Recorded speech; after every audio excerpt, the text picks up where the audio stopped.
Kuna hii dhana ambayo ipo katika jamii, hususan pale ambapo mambo yanakuwa hayaendi. Watu wengi wanahisi labda wamelogwa. It's okay. Lakini tujiulize swali hili hapa. Je, sisi kwa nafasi zetu nini ambacho tumeshafanya ili kuhakikisha kwamba mambo yetu yanaenda vile tunatarajia yaende? Ni hatua gani za msingi na za muhimu ambazo tumezichukua ili kuweza kufanikisha malengo yetu? Watu wengi wamekosa uthubutu wa kuanza kutokana na sababu kuu mbili: hofu pamoja na mawazo mabaya. Hofu imekwamisha ndoto nyingi sana, imezuia watu wengi kufika kwenye ndoto zao kwa sababu wana maswali mengi ndani yao. Mtu anajiuliza, nikiweka hela katika biashara hii, hela yangu itarudi au nitaishia kupoteza hii hela? Je, hii biashara itafika mbali? Hii biashara itafanikiwa? What if ikifeli? Wengine wanaogopa kuonyesha vipaji vyao kwa sababu wanahofia kwamba labda hawataenda mbali au hawataweza kufanikiwa katika vipaji vyao. Kwa hivyo watu wengi wamestuck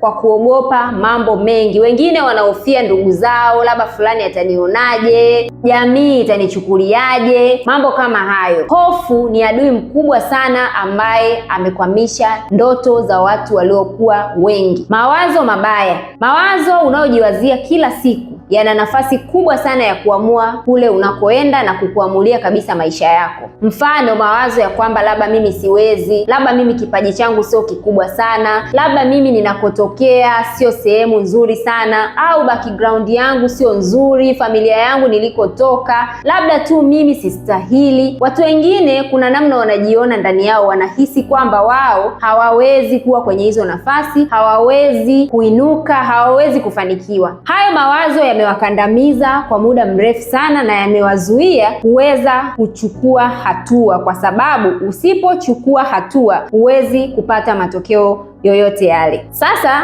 kwa haya tuliyoyaongea, tujiulize swali hili: je, ni kweli umelogwa au wewe ndo hujachukua hatua stahiki ambazo zinakuhitaji wewe peke yako na hakuna mtu yoyote anayeweza kusimama kwenye hiyo nafasi na kusimama badala yako? Niandikie kwenye comment hapo chini.